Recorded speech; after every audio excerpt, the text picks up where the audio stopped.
Ngayong araw, hinuli ko na pala yung mga isdang ilalagay ko sa bagong gawang concrete pond. Dito ko pala kinuha yon sa dating garden. Palagi kasing binabaha dito kaya medyo napabayaan ko na. Eto pala yung red tilapia.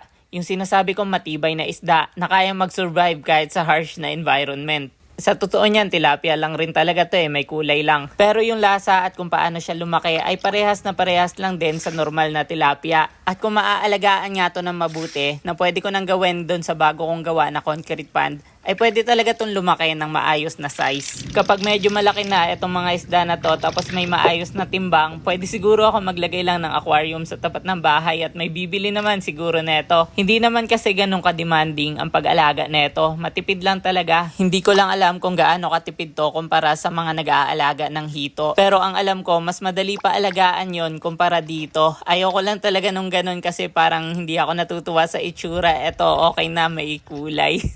Anyway, nung mahuli ko na sila lahat, nilagay ko muna sila sa timba. Siguro dito muna sila saglit habang i-ready ko lang yung pond na paglilipatan nila. Kinuha ko na din yung mga natirang water lettuce dito. Kukunti na lang nga pero mabilis lang naman eto dumami, lalo na kung maayos yung tubig.